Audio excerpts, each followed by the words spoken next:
9 August जागतिक आदिवासी दिन व क्रांती दिनाच्या सर्व आदिवासी बांधवांना महाराष्ट्र क्रांती न्यूजच्या वतीने हार्दिक शुभेच्छा। आपला वारसा, संस्कृती आणि हक्कांचे रक्षण करत एकतेने पुढे जाऊया। महाराष्ट्र क्रांती न्यूज, आवाज सर्वसामान्यांचा।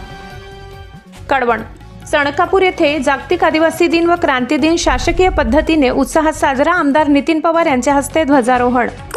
कळवण तालुक्यातील हुतात्मा स्मारक सणकापूर येथे 9 ऑगस्ट रोजी जागतिक आदिवासी दिन व क्रांती दिन शासकीय पद्धतीने उत्साहात साजरा करण्यात आला। कार्यक्रमाची सुरुवात आमदार नितीन पवार यांच्या हस्ते ध्वजारोहणाने झाली। नंतर महापुरुष व शहीदांच्या प्रतिमांना पुष्पहार अर्पण करून अभिवादन करण्यात आले।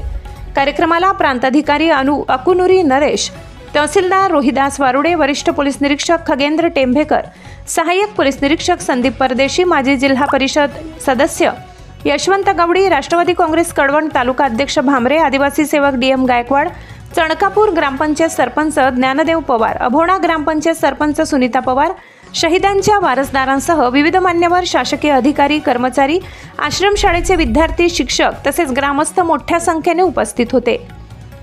कार्यक्रमाचे सूत्रसंचालन कोकरे सर यांनी केले।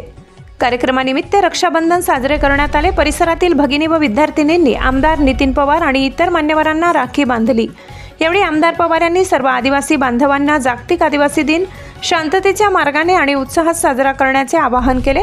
वरिष्ठ पोलीस निरीक्षक खगेंद्र टेंभेकर यांनीही युवकांना शांततेने कार्यक्रम पार पाडण्याचे आवाहन केले। महाराष्ट्र क्रांती न्यूजसाठी प्रतिनिधी सुरेश जगताप, कळवण।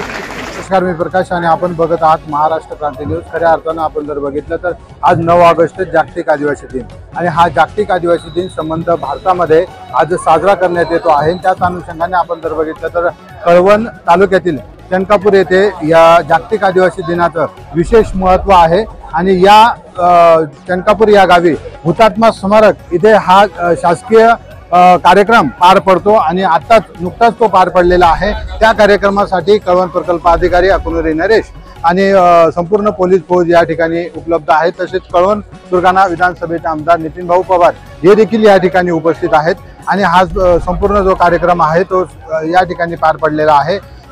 संपूर्ण आपण जर बघितलं तर पूर्णपणे शालेय विद्यार्थी असतील, ग्रामस्थ असतील, परिसरातील नागरिक असतील, या कार्यक्रमासाठी मोठ्या संख्येने या ठिकाणी उपस्थित होते आणि या ठिकाणी शहीदांच्या आणि क्रांतिकारकांच्या प्रतिमेला पुष्पहार अर्पण करून या ठिकाणी पूजन केलेलं आहे।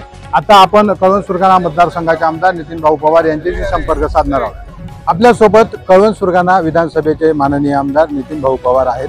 ते जातीने या ठिकाणी सकाळपासून हजर आहेत आणि त्यांच्या हस्ते या ठिकाणी ध्वजारोहण झालेलं आहे। आपण जागतिक आदिवासी दिनाच्या शुभेच्छा त्यांच्याकडून घेऊया नागरिकांना आणि एकंदरीत त्यांच्याशी संपर्क साधूया। भाऊ, सर्वप्रथम जागतिक आदिवासी दिनाच्या तुम्हाला मनपूर्वक शुभेच्छा महाराष्ट्र क्रांती न्यूजकडनं। काय सांगाल, जागतिक आदिवासी दिनानिमित्ताने नागरिकांनी काय काळजी घ्यावी आणि कसा उत्सव साजरा करावा? प्रथम मी सर्व माझ्या आदिवासी बांधव बंधू आणि भगिनींना जागतिक आदिवासी दिनाच्या मी शुभेच्छा देतो। शुभेच्छा देण्याचं हे कारण आहे की आज जो काय आपण आदिवासी जागतिक दिन साजरा करतो याच्यापासून प्रेरणा घेऊन आपण आपल्या समाजामध्ये काय देऊ शकतो, समाजाने काय केलं पाहिजे यासाठी आपण सर्वांनी आता येऊन आपलं समाजासाठी कार्य करावं, एवढी मी माझ्या सर्व तरुण वर्गांना आवाहन करतो।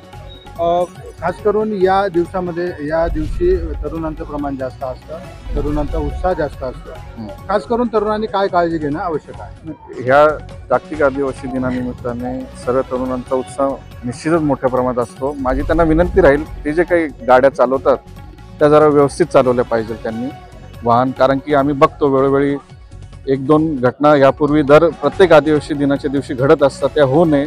कारण की आज रक्षाबंधन पण आहे, त्यामुळे आपल्या भगिनी आपल्या वाट बघत असतात, त्यांनी शांततेत हा जागतिक आदिवासी दिन करावा, एवढीच मला युवा वर्गाला विनंती राहील। या ठिकाणी आदिवासी सेवक देखील हजर आहेत आणि त्यांचं विशेष म्हणजे या दिवशी ते पूर्णपणे या ठिकाणी जो प्रतिमा पूजनाचा कार्यक्रम आहे हा त्यांच्या विशेष योगदानातून या ठिकाणी घेतला जातो। आपण त्यांच्याकडून माहिती घेऊया।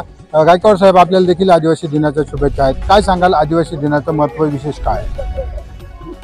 माझ्या मते जगात 180 देश ते संयुक्त राष्ट्र संघात सामायिक झालेले आहेत आणि 23 डिसेंबर 1994 साली जेव्हा संयुक्त राष्ट्र संघाची बैठक झाली तेव्हा त्या बैठकीत असं लक्षात आलं की जगातला म्हणजे संयुक्त राष्ट्र संघातला जवळजवळ 190 देशातील जो आदिवासी आहे तो अजूनही मागास आहे.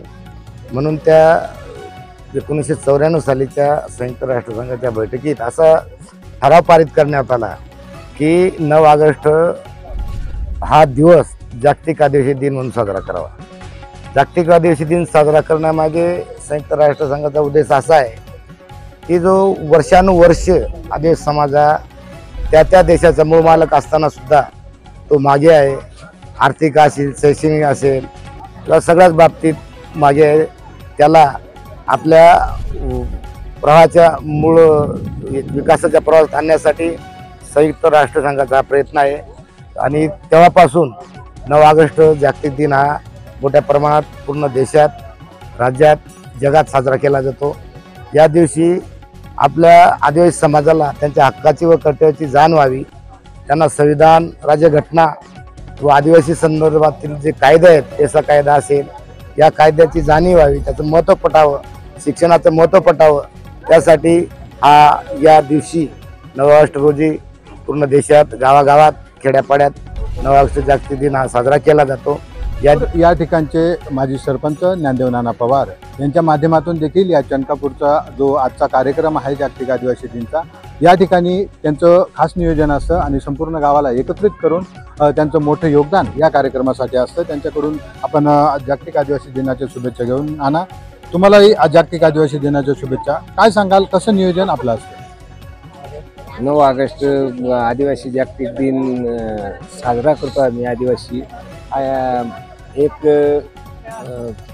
हे आहे की याला नाव रूपाला आलेलं आहे की जेणेकरून 1930 मध्ये जो लढा झाला त्या लढ्याचं गांभीर्य म्हणजे आपल्या आदिवासींनी इथं 9 ऑगस्ट या दिवशी म्हणजे 30 मला वाटतं 1930 मध्ये जो लढा झाला त्यामध्ये आपल्या आदिवासी बांधवांनी इथे हुतात्मे झालेत आणि त्याच्या प्रति हे हुतात्मा स्मारक आहे आणि त्याच्यासाठी आम्ही 9 ऑगस्ट हा आदिवासी क्रांती दिन म्हणून साजरा करतो. या ठिकाणी जे सांस्कृतिक नृत्य असेल, संबळ असेल, या ठिकाणची जी तुमची जमावजमा असते ती कशा पद्धतीने तुम्ही करता? नाही सर्वच जमाजमो करतो, पण आता हे जे आहे ते प्रत्येक गावाला आदिवासी दिन साजरा करतात. मला एक वाटायचं आहे की इथं समज आपण जो लढा झालेला आहे, खरं प्रथम सर्व माझ्या आदिवासी बांधवांना, सर्व मंडळीला आजूबाजूचे त्यांनी हा जो कार्यक्रम आहे हा आपल्या हुतात्मा चनकापूर या ठिकाणीच साजरा करावा अशी अपेक्षा व्यक्त करतो मी त्यांच्या. धन्यवाद. आपल्या ज्या आदिवासींनी या ठिकाणी रक्त सांडलेलं आहे, आपल्या लढ्यासाठी ज्या ठिकाणी योगदान दिलेलं आहे, संबंध आदिवासी बांधवांनी या दिवशी तरी या ठिकाणी येऊन, सहकुटुंब येऊन, सहपरिवार येऊन आणि या ठिकाणी उत्साहात हा आदिवासी दिन साजरा करावा अशी भावना ज्ञानदेव नाना पवार यांनी व्यक्त केलेली आहे.